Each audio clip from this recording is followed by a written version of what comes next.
Hey everybody, what's up? Jess here. If you can't tell, I am recording this video in the comfort of my car.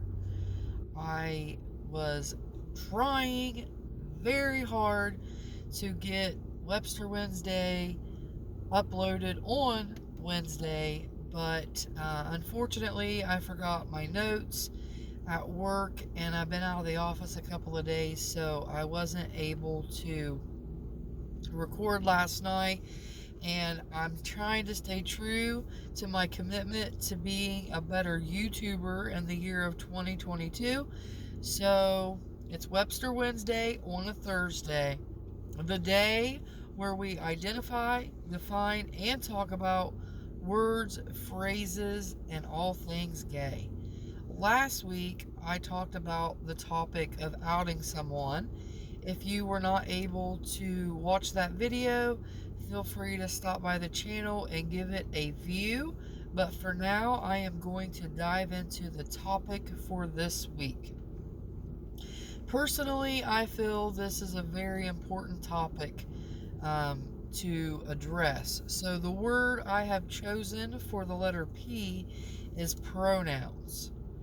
Now, you may remember once upon a time in English class, you learned about pronouns. But I'm going to try to put my teacher hat on and refresh your memory in case it's been a while for you. So, pronouns are short words that we swap in for other nouns to make our writing and speech flow and not to be so repetitive. They are words like it, they, you, me. You get the point. There's tons of them. The pronouns I'm focusing on for this video is what we know as being personal pronouns. So that would be the words an individual uses in place of their proper name. And historically, we have kind of put it in two categories. Female use she and her, male use he and him. But what we know in this day and age, and we acknowledge more often, is that not everybody fits in those binaries. So there are also gender neutral pronouns that exist. Some common ones that you have probably heard of are they, them, and Z and her, here. There are actually a lot more out there, but those are kind of the most common ones, so they're the ones that I wanted to throw out there. It's not a new thing that people are using gender neutral pronouns, even though sometimes we act like it's brand new and foreign, but they has been being used as a singular pronoun by people for like 600 years now. You know, it never ceases to amaze me how things that I kind of think are new and upcoming have been around for like ever. And it's comforting to me and reassuring because it's letting me know it's not some new issue or thing. It's something that people have been feeling and expressing and fighting for a very long time. But anyway, back to pronouns. There are some people that are starting to include pronouns in introductions. They are being added to people's email signatures. There's lots of different ways that folks are starting to include pronouns into their interactions. And, you know, this allows others to get to know how someone self-identifies and without, you know, placing assumptions on others. And that's an awesome thing. And just by simply including or inquiring about people's pronouns or stating your own, whether it's out loud or on a name tag or something, it sends the message that you are inclusive, that you are open, accepting, affirming, and respecting of others and how they identify and the pronouns that they wish to use. And it's a positive thing.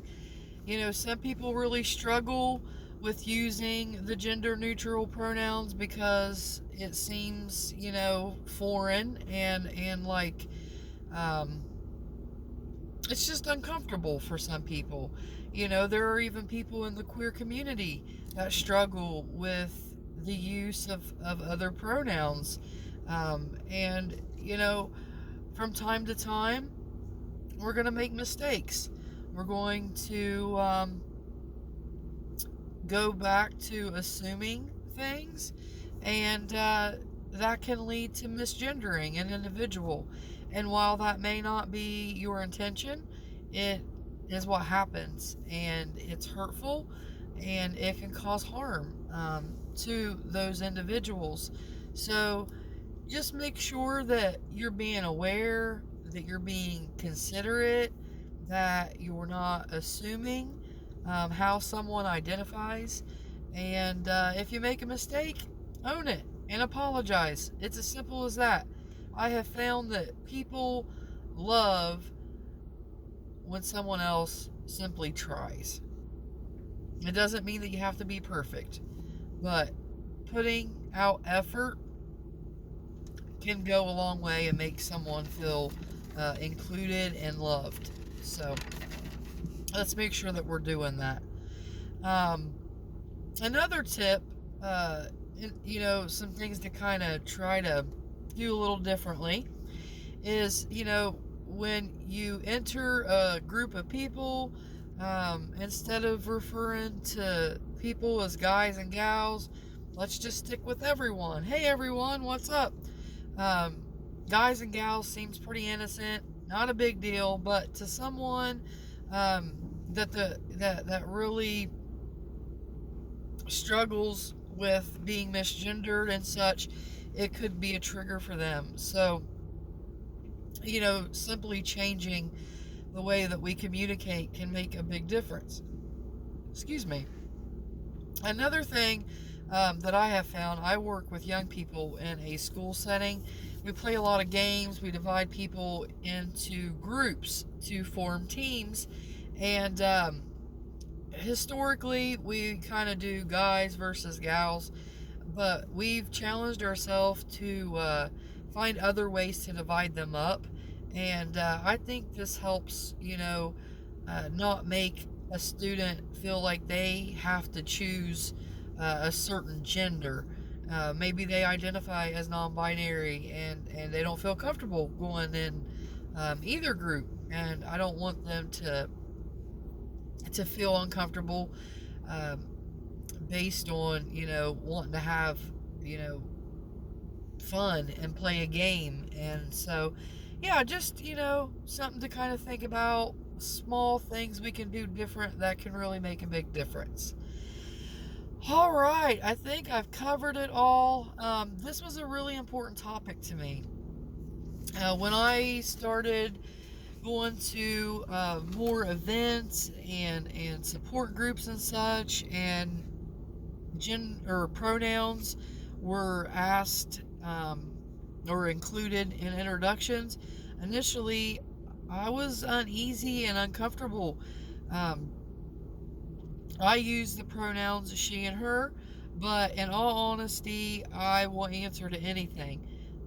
If someone calls me he, him, it doesn't bother me.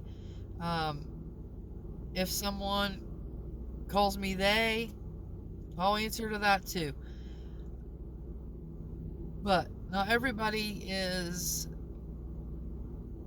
as easy, easy going about it. Some people have a preference. So let's just make sure that we are asking people their preference and trying to respect whatever that may be. You guys are awesome. Thanks for joining me for Webster Wednesday on a Thursday. I will get at you later. Don't forget to like the video, share the video, subscribe to the channel if you haven't. I appreciate y'all. Have a blessed day. Over and out.